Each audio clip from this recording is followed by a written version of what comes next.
بسم اللہ الرحمن الرحیم۔ السلام علیکم ورحمۃ اللہ وبرکاتہ۔ عزیز طلبہ، آج سبق نمبر 6 کو کنٹینیو کریں گے۔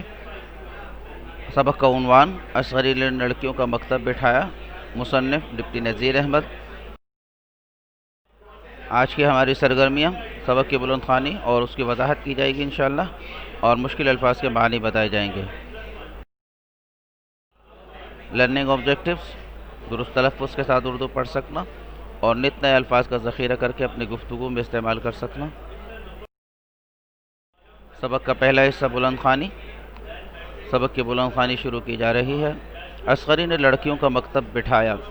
حکیم صاحب کے چھوٹے بھائی فتح اللہ خان بہت مدت تک والی اندور کے سرکار میں مختار کل رہے اور ہزاروں روپے کی املاک شہر میں خرید کر لی تھیں۔ والی بادشاہ یا حاکم کو کہا جاتا ہے۔ اندور ایک جگہ کا نام ہے، سرکار حکومت کو کہتے ہیں، مختار کل ایک عہدہ ہے، اور املاک ملک کی جمع ہے، معنی جائیداد۔ بڑی شان سے رہتے تھے۔ ڈیہڑی پر سپاہیوں کا گارڈ یعنی حفاظتی دستہ، اندر باہر 30-40 آدمی نوکر، گھوڑا، ہاتھی، پالکی، بگھی سواری کو موجود۔ بگھی ایک خاص قسم کی سواری ہے، گھوڑا گاڑی۔ فتح اللہ خان کی 2 بیٹیاں تھیں، جمال آرا اور حسن آرا۔ جمال آرا نواب اسفندیار خان کے بیٹے سے بیاہی گئی تھی اور حسن آرا کی نسبت نواب جھجر کے خاندان میں ہوئی تھی، نسبت منگنی۔ ان لڑکیوں کی خالہ شاہ زمانی بیگم اسی محلے میں رہتی تھی جس میں اصغری کا میکہ تھا۔ میکہ باپ کا گھر۔ اس محلے میں تو اصغری کی لیاقت کا شور تھا، یعنی اس کی قابلیت کا چرچا تھا۔ شاہ زمانی بیگم بھی اصغری کے حال سے خوب واقف تھی۔ شاہ زمانی بیگم اپنی چھوٹی بہن حسن آرا کی ماں سے ملنے کے لیے آئیں۔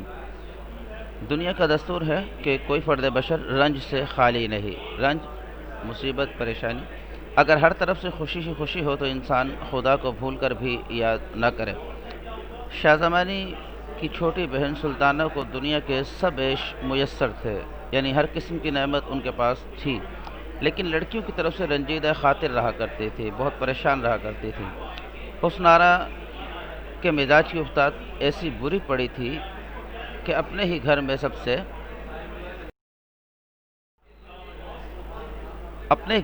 سے بگاڑ تھا۔ نہ ماں کا لحاظ، نہ آپا کا ادب، نہ باپ کا ڈر۔ نوکر ہیں کہ آپ نالا ہیں یعنی ناراض ہیں، لونڈیاں ہیں کہ الگ پناہ مانگتی ہیں۔ غرض حسن آرا سارے گھر کو سر پر اٹھائے رہتی تھی۔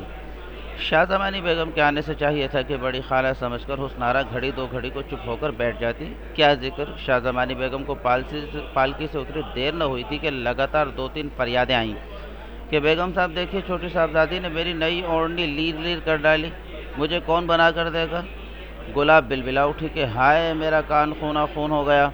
باورچی خانے سے ماما نے دہائی دی، اچھی خدا کے لیے کوئی ان کو سمجھاتا، سالن کی پتیلیوں میں مٹھیاں بھر بھر کر راکھ کی جھونک رہی ہیں۔ شاہ زمانی بیگم نے آواز دی، حسنہ یہاں آؤ۔ خالہ کی آواز پہچان بارے حسن آرا چلی تو آئی، لیکن نہ سلام نہ دعا، ہاتھوں میں راکھ، پاؤں میں کیچڑ۔ اسی حالت میں دوڑ خالہ سے لپٹ گئی۔ خالہ نے کہا، حسنہ تم بہت شوخی کرنے لگی ہو۔ حسن آرا نے کہا، اس سنبل چڑیل نے فریاد کی ہوگی۔ یہ کہہ کر خالہ کی گود سے نکل لپک کر سنبل کا سر کھسوٹ لیا۔ بہترا خالہ این کرتی رہی، ایک نہ سنی۔ شاہ زمانی بیگم اپنی بہن کی طرف مخاطب ہو کر بولیں، بوا سلطانہ، اس لڑکی کے لیے تو خدا کے واسطے کوئی استانی رکھو۔ سلطانہ بیگم کہنے لگی، باجی اماں کیا کروں، مہینوں سے استانی کی تلاش میں ہوں، کہیں نہیں ملتی۔ شاہ زمانی بیگم، اوئی بوا، تمہاری بھی کہاوت وہی ہے، ڈھنڈورا شہر میں بچہ بغل میں۔ خود تمہارے محلے میں مولوی محمد فاضل کی چھوٹی بہو لاکھ استانیوں کی ایک استانی ہے۔